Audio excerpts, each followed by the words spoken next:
Can an army pivot 90 degrees and attack in 48 hours before orders even arrive? December 26, 1944. Yes. Patton's tanks rolled into Bastogne. 101st Airborne relieved. Press asked Patton, "How did you move so fast?" Patton, "Good leadership. Aggressive action." True, but incomplete. Because 400 miles behind him, a colonel named Walter Muller had just coordinated delivery of roughly 2 million gallons of fuel in just a few days. Without it, Patton's tanks don't move 1 mile. Patton's name got the monuments and museums. Muller got 3 paragraphs in a 1951 memoir, and that was it. This is the story of the man who made Patton possible, and why the system never remembers people like him. Mechanism visible. August 1944, France. Third Army racing across France. Patton on every front page. Headlines: Patton's Blitzkrieg, fastest army in history. Accurate, but nobody asked the next question. How? Third Army, August 1944. 400,000 soldiers, 15,000 vehicles, tanks, trucks, jeeps, half-tracks, moving 50 to 70 miles per day. Sherman tank, 1 gallon per mile. Dis-and-a-half truck, 6 miles per gallon. 1 day of Patton's advance equals hundreds of thousands of gallons of fuel, plus hundreds of tons of ammunition, hundreds of tons of food. Every single day. Delivered how? From where? By whom? Patton never explained in press conferences, because Patton didn't do it. The officer recorded in Third Army reports as G4 Chief did, Colonel Walter J. Muller, West Point, class of 1917, same year as Eisenhower. Career, logistics, Quartermaster Corps. Unglamorous. 1944, assigned 3rd Army G4, Chief of Logistics. Job description: make Patton's speed sustainable. Not exciting, not quotable, not press-worthy. Absolutely essential. Patton's philosophy: never stop, speed wins. Supply reality: U.S. depots 400 miles behind front lines. Road capacity: limited. Bombed bridges, narrow French roads. Enemy activity: Luftwaffe attacks on convoys. Muller's challenge: deliver massive tonnage daily across contested territory. Failure equals Patton stops. Success equals invisible. One-way truck convoy system. North-south routes reserved for supply only. No civilian traffic, no other military traffic. Trucks moved 24/7. Drivers rotated. 54-hour round trips. Checkpoints every 50 miles. Fuel, maintenance, driver rest. Priority system. Combat units first, support units wait. The rule: if one truck stops, the 100 behind it stop too. So stopping was forbidden. Result: thousands of tons delivered per day at peak. Patton saw, fuel arrives when I need it. Didn't see, thousands of drivers, hundreds of dispatch officers, 24-hour coordination. The calculation Muller made daily. Morning report: Patton's units at X location. Patton's plan: attack Y direction Z miles. Muller's math: Z miles times 15,000 vehicles times fuel consumption equals gallons needed. Delivery time: 18 hours minimum. Preposition fuel dumps at calculated coordinates. If calculation wrong, Patton stops mid-attack. If delivery late, Patton stops mid-attack. If convoy ambushed, reroute, recalculate, deliver anyway. No margin for error. August 15th, 1944, morning. Report drops on Muller's desk. Night convoy ambushed. 12 trucks destroyed. Estimated 60,000 gallons lost. Muller to staff. Close the gap. Divert fuel from 7th Army Reserve. Staff. That'll leave them short. Muller. Patton attacks today. They don't. Priority clear. 3 hours later. Deficit covered. Patton never knew there was a problem. September 1st, 1944. 3rd Army stalled. Ran out of fuel. Press blamed supply failure. Patton, diary. Dan logistics, can't keep up. Reality, Red Ball Express delivered 400,000 gallons per day in August. 3rd Army consumed 450,000 gallons per day. Math doesn't lie. Muller to Patton. You're outrunning supply capacity. Patton. Find more trucks. Patton walked into G4 section. I need to move faster tomorrow. Muller calculates mentally. Faster means more fuel. Patton. Then get more fuel. Muller. From where? Patton. That's your problem. I solve enemy, you solve supply. Walked out. Muller to staff. Find 100,000 more gallons. Somewhere. They found it. Patton moved faster. Press. Patton unstoppable. Muller. Invisible. December 18th, 1944. Evening. Reports. German breakthrough in Ardennes. 3rd Army, 60 miles south, attacking towards Saar River. Muller to staff. Start contingency planning. We're going north. Staff. We don't have orders. Muller. We will. Same gamble Patton made, same time frame. While Patton planned 3 attack options, Muller planned 3 supply options. Plan A logistics, Bastogne axis. Fuel requirement, approximately 2.5 million gallons, 100-mile pivot. Ammunition, hundreds of tons, heavy combat expected. Medical, additional surgical teams. Positioning, Luxembourg, Arlon, Bastogne approach. Plans B and C, different coordinates, different calculations. Whichever Patton chose, Muller ready. December 19th, 0600 hours. Patton gave movement order. At exactly same time, 200 miles away, Muller gave supply order. Execute Plan A logistics. What happened next, invisible to Patton. 0600 to 0800. 200 fuel trucks rerouted from Saar supply line to northern axis. 0800 to 1000. Forward fuel dumps established at calculated grid coordinates. 1000 to 1200. Ammunition convoys diverted north. Hundreds of tons repositioned. 1200 to 1400. Medical units alerted. Field hospitals moving north. 1400 to 1600. Communication with rear supply depots requesting additional fuel allocation. All before Patton arrived at Verdun meeting. All before Eisenhower gave official order. The risk Muller took. Same as Patton's.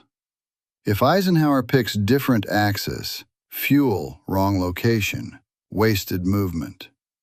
If attack delayed, fuel sitting exposed to enemy action. If plan changes, entire supply chain wrong.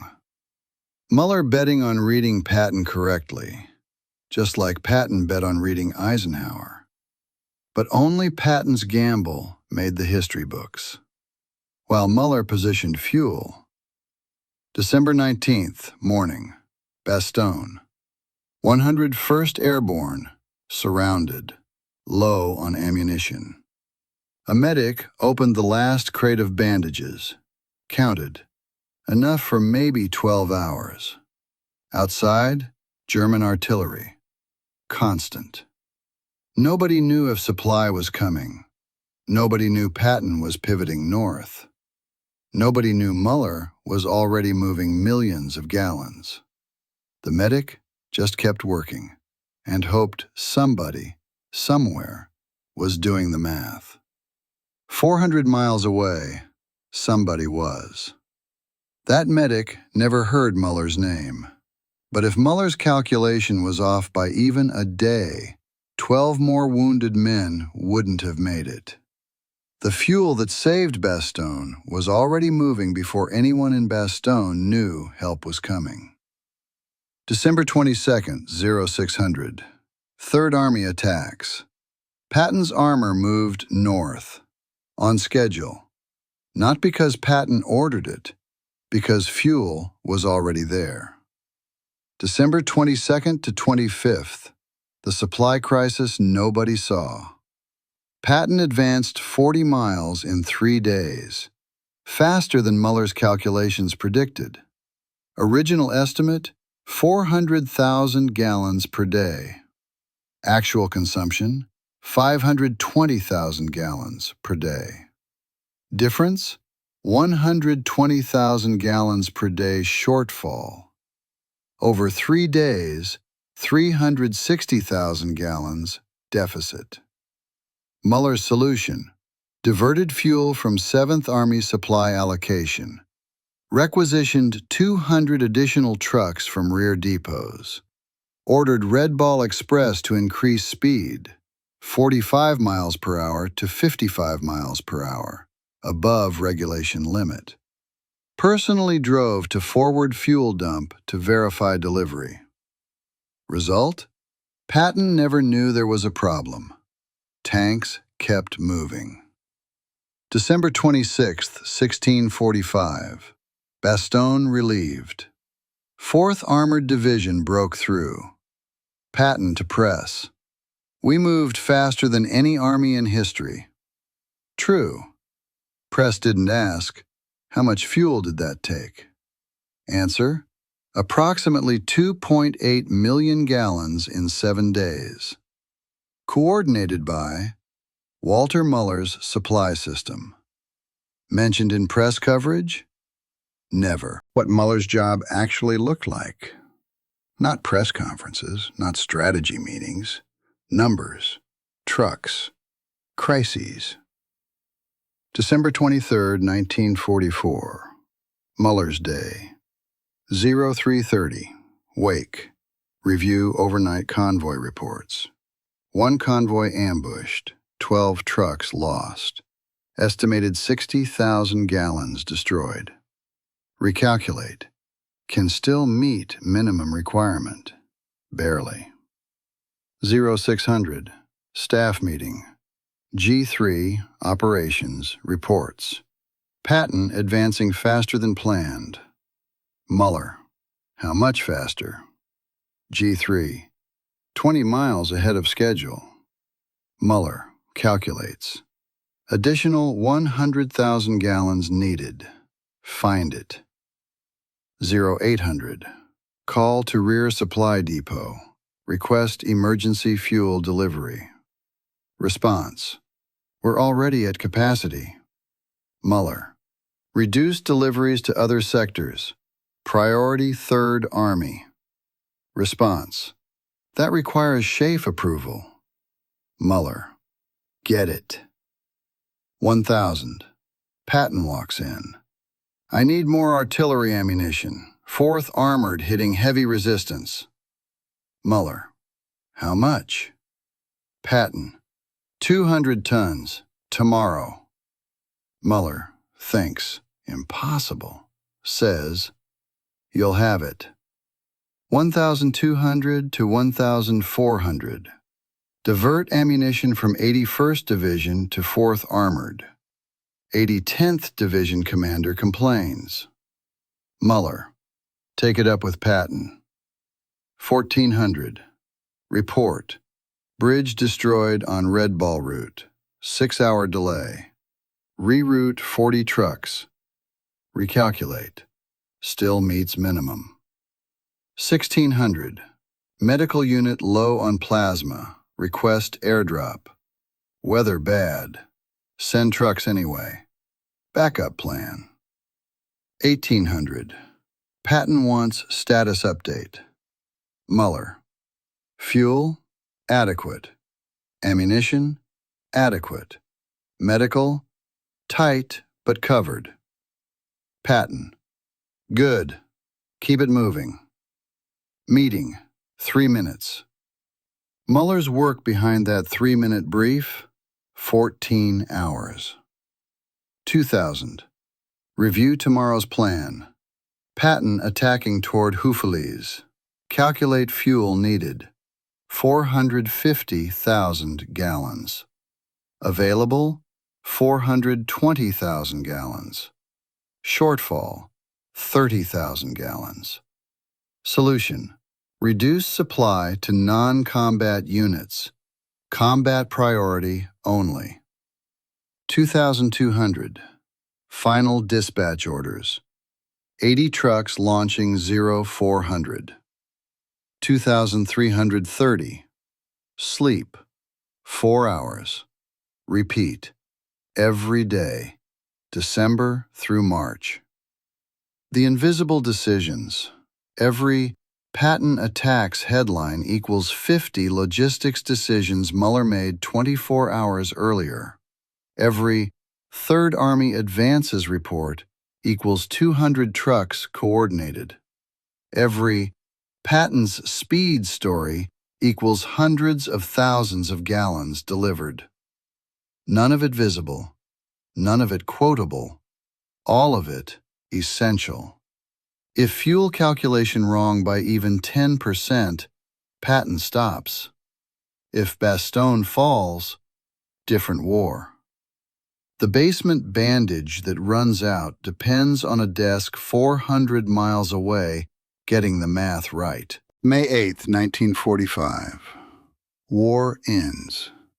Patton, heroes welcome. Press coverage, ticker tape parades.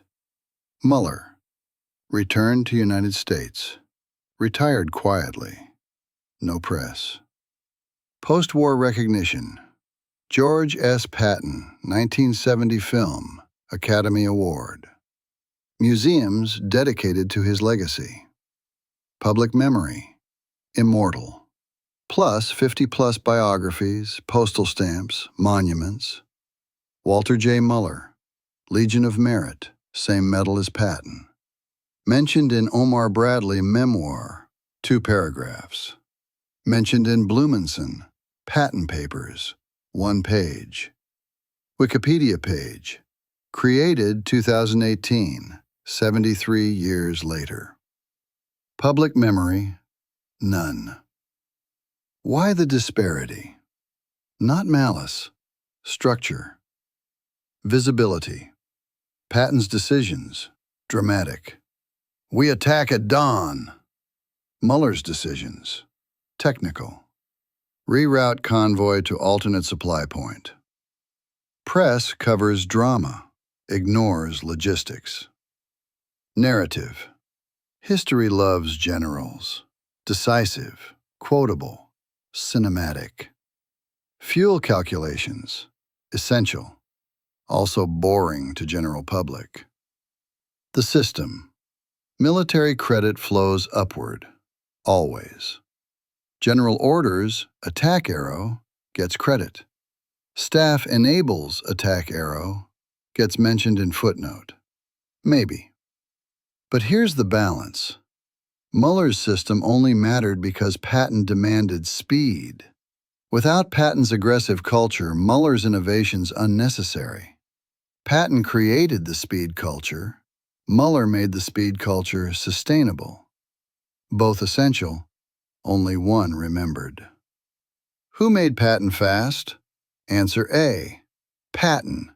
Demanded speed, drove subordinates, made aggressive decisions, created culture where speed mattered. Answer B. Muller. Built supply system, pre-positioned resources, made speed sustainable, worked 20-hour days in silence. Answer C. Both. Patton equals vision and will. Muller equals execution and math. Remove either, system collapses. History remembers Patton.